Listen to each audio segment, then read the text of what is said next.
It's a new year, folks, one that is filled with just as much possibility as the year that preceded it, and though we've had a mixed bag of results with our predictions in the past, every now and then we do manage to pull a pick out of the bag that justifies the existence of these yearly videos. So without further ado, here are some MMA predictions for 2023. In the 8 male weight classes in the UFC, belts will change hands in all but 2. To kick things off, we're going to storm out of the gates with a big one. Originally, I wanted to go with 3 champions to retain their belt, but you know what, I think there's more than enough strangeness in store for us this year, and a wealth of interesting new contenders breaking through in each division. Enough anyways to ensure that only 2 of the current crop of champions will have their title reign intact by the time 2024 comes around. It may seem like a safe bet, but that is still a lot of movement for just 1 year's worth of action. Paddy Pimblett will lose 2 fights. Yeah, I'm definitely going there. Though Paddy Pimblett is technically unbeaten in the UFC up to this point, it has to be said that he has encountered some degree of difficulty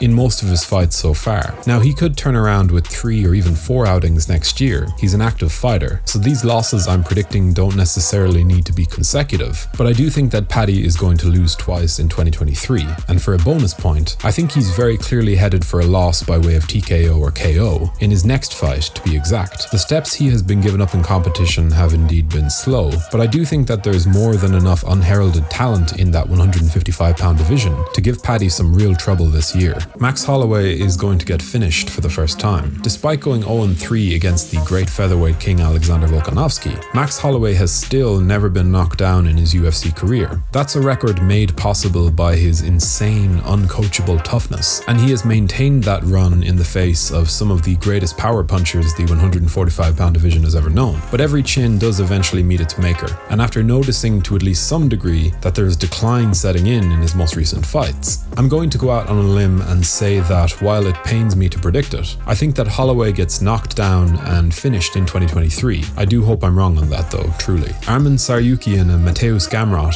finished the year ranked higher than Justin Gaethje and Michael Chandler. Despite the recent retirement of Damir Ismagulov, I've been quite adamant for some time now that the incoming wave of talent at 155 pounds is just about as stacked a lineup as we've ever seen in one go in terms of prospects. A lot of these fighters, Tsarukyan, Gamrot, Rafael Fiziev, Guram Kutateladze, and the aforementioned Ismagulov have fought each other already, but they're not scoring finishes. Instead, they're bringing us truly frenetic high-level showcases of what's yet to come at 155 pounds. I do think that the old guard are in some real trouble this year, and I also believe that the best of the best among these rising talents are about to break through. Robert Whittaker goes unbeaten in 2023. Now, as we've all seen in the past, an unbeaten year for Robert Whittaker doesn't necessarily mean that he'll fight for UFC gold, but this one remains pretty self-explanatory. I like his chances against Israel Adesanya and Alex Pereira, so yeah, I do think that Bobby Knuckles could end up with the strap by the time all is said and done, but at the very least, he'll come away from this year with some real momentum behind him. A currently unranked fighter fights for UFC gold. This one is a bit of a wildcard pick, but hey, we're just trying to have a little fun. After the whole Alex Pereira situation,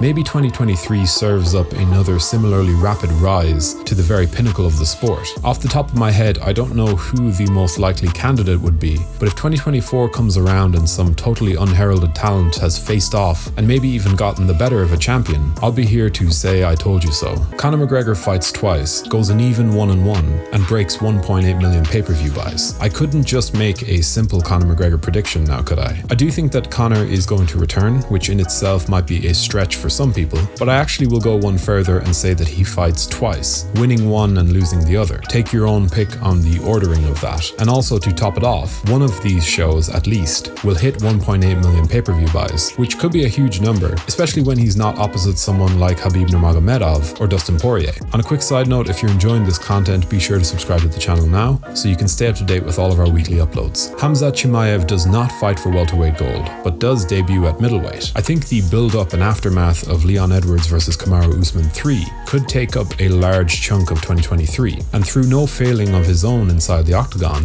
I think Khamzat Chimaev will eventually look upwards rather than at the likes of Colby Covington. A move to middleweight, or a return to middleweight I might say, would negate the need for Boers to undergo a particularly nasty weight cut, and with a fighter like Alex Pereira or even Israel Adesanya in control of the belt, Chimaev and his fans will no doubt see his path to victory. Amanda Nunes retires. This one may well result in the long overdue dissolution of the women's featherweight division, but whether she goes out on a high after facing Valentina Shevchenko Shenko in their trilogy bout, or finds herself the victim of a rising contender once again, like a Caitlin Vieira for example. I think Nunes is going to bow out of the sport this year. How gracefully she manages to do so? Well, that depends on who she fights. I do think that the Valentina Shevchenko bout would be the perfect end, but hey, we'll just have to wait and see. Between Charles Oliveira, Justin Gaethje, and Michael Chandler, none will post a positive or winning record. It doesn't necessarily mean that these guys are doomed to post losing records, but if Chandler, for example, fights twice next year, I don't see him doing any better than a 1-on-1. I love these guys. I think that they have been part of one of the most important generations of divisional talent we've ever had the pleasure of seeing.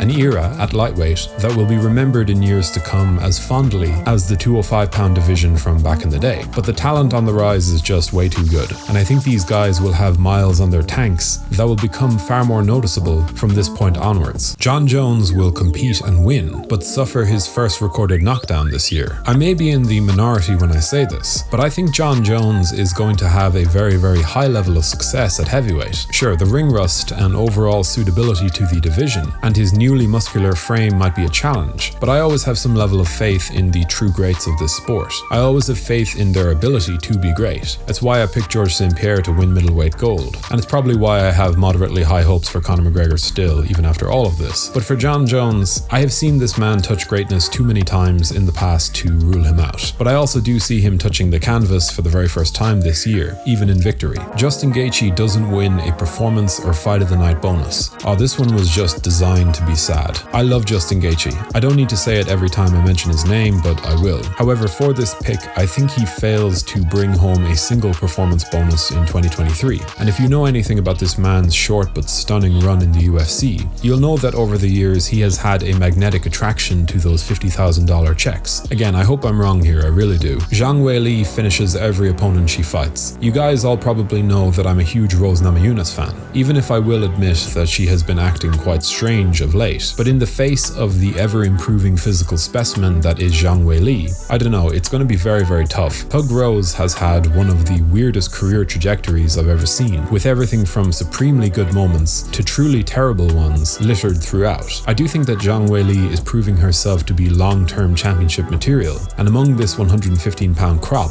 I think her physicality is a real issue for the top 10, and for this year, I think she finishes everyone she fights, including the former champion Namajunas. Out of Donald Cerrone, Luke Rockhold, Joanna Jędrzejczyk, and Uriah Hall, at least two of these fighters will make moves towards a comeback. And finally, we come to my take on the recent string of retirements that saw some of this era's most revered veterans and Luke Rockhold hang up their gloves. No, I shouldn't be so cruel. Rockhold had the most perfect send-off imaginable, and aside from his clear arrogance and general unlikability at the worst of times, I always did count myself as a fan of his, even when the going got tough. But guys like him, Cowboy, Uriah Hall, and Joanna Jędrzejczyk, I just don't see how they stay retired for long. And I wouldn't even be surprised if three of them made moves towards a comeback fight. But to end on a conservative note, let's just go with two. Because in my view, at least 50% of these fighters are probably coming back. Anyway, that'll just about do it for this video. But how do you think we did with our predictions? Any standout picks that you feel strongly about one way or another? And what are your own biggest predictions for the MMA world coming into 2023? If you do want to help in supporting the channel, liking the video and subscribing would do wonders. Thank you for watching.